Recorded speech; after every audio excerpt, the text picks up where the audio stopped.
교육 진단 시간입니다. 최근 기말 시험이 끝나고 어느 학부모님이 질문을 했습니다. 지난 6월에 실시한 한국교육과정평가원 모의평가에서 영어 등 일부 과목이 너무 어렵게 출제가 돼서 여름방학 때 좀 특별 과외를 받아야 하나 이런 고민이 되는데 어떻게 하면 좋겠느냐는 질문이었습니다. 자, 오늘은 고3 수험생의 승부처라고 하는 하절기 공부를 어떻게 하면 좋을지에 관해 얘기해보는 시간 갖겠습니다. 오늘도 윤희린 교육문화연구소 대표 윤희린 선생님 전화로 모셨습니다. 윤 선생님 안녕하십니까? 네, 안녕하십니까? 지난 모의평가에서 어렵게 출제된 과목들에 대해서 어떤 특단의 대비책을 마련해야 하는 것이 바람직한지에 대해서 먼저 좀 말씀을 부탁드립니다. 예, 우리 학생들이나 학부모님께서 이 모의평가의 목적과 취지를 좀 정확하게 이해를 했으면 좋겠습니다. 6월, 9월에 실시하는 한국교육과정평가원 주관의 이 모의평가는 이 두 시험을 통해서 난이도를 조절하고 또 올해는 이런 방향으로 출제된다는 출제 경향을 어느 정도 제시하는데 시험을 치는 목적이 있습니다. 지난 6월 모의평가에서 가장 문제가 됐던 게 영어입니다.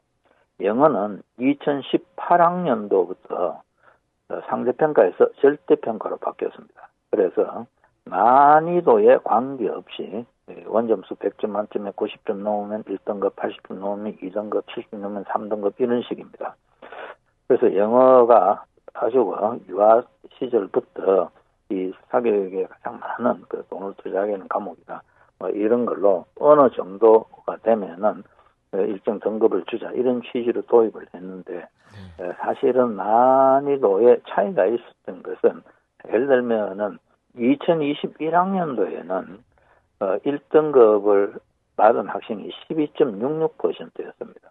그러나 지난해 2024학년도 수능 시험에서는 1등급을 받은 학생이 4.71%밖에 안 되어서 2018학년도 이후에서 지난해까지 보면은 영어는 1등급이 건 8%의 차이가 있었습니다.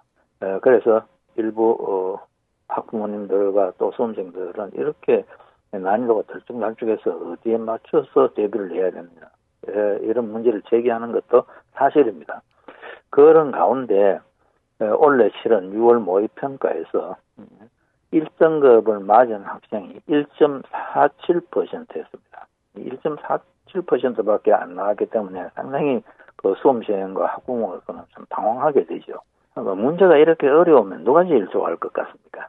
사실은 문제가 이렇게 어려우면은 사교육 기관만 좋아합니다. 이 부분만 강조해서 이렇게 어려우니 미리 대비해야 된다. 그래서 또 학생과 학부모님들이 거기에 솔깃하고 그렇게 해서 또 영어 과목이나 혹은 어떤 어려운 특히 뭐 우리가 수학이나 이런 데는 덜 그렇습니다만은 이 과잉 투자하는 이런 경우가 있는데 예를 들면은 모의평가에서 6월 모의평가에서 1등급 1.47%라면은 9월 모평은 좀 더 쉽게 출제를 해볼 것이고 그때 난이도가 6월 모평을 참가해서 실제 수능에서는 적정 수준의 난이도로 출제될 것이라는 걸 우리가 예상할 수 있습니다. 그리고 이 시험 문제라는 것은 상대평가든 절대평가든 모든 수험생들에게 동일하게 적용되기 때문에 특정 과목이 어떻게 될까 이런 데 신경 쓰지 말고 전 과목을 골고루 제대로 대비하는 게 굉장히 중요하다. 그래서 모의평가 결과 하나 보고 이렇게 우르르 이쪽으로 저쪽으로 몰려다니는 것은 바람직하지 않다.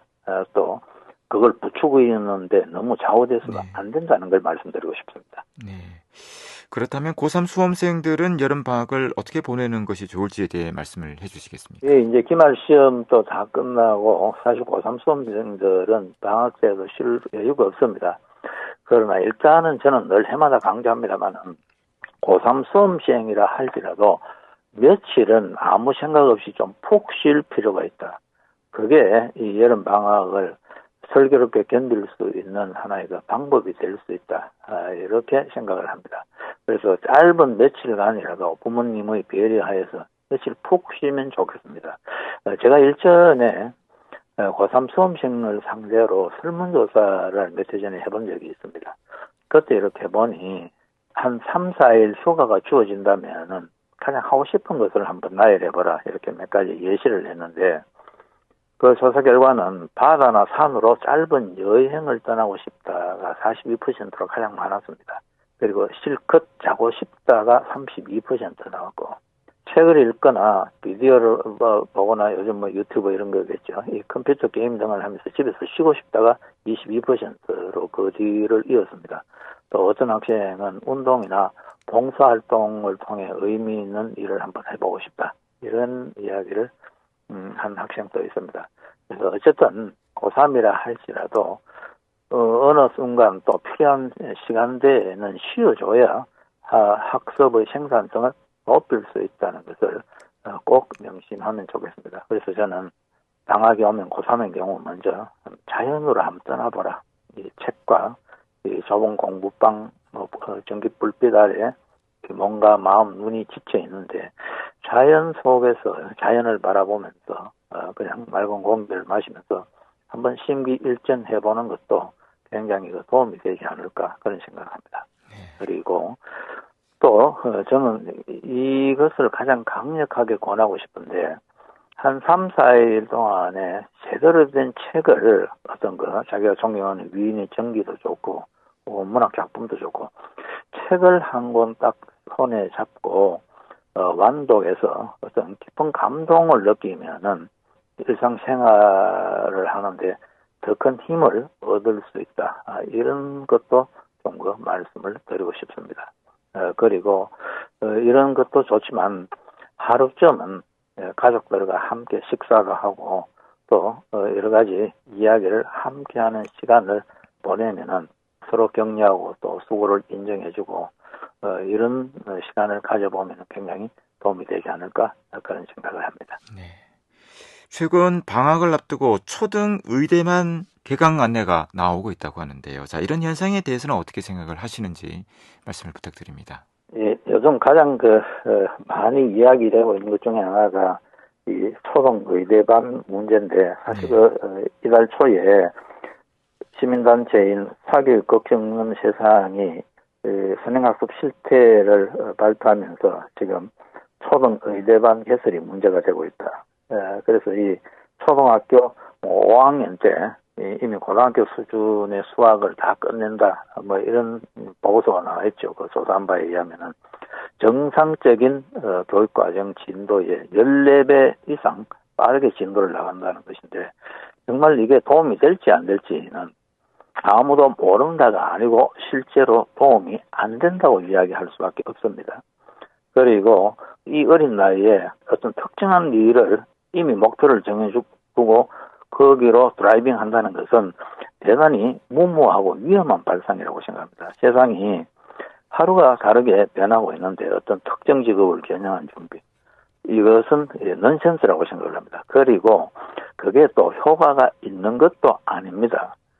아마 제가 지금까지 경험으로 볼 때는 초등학생을 상대로 고등학교 수학까지 가르친다면 100명에 1명도 제대로 성공하기 어려울 것이라고 생각을 합니다.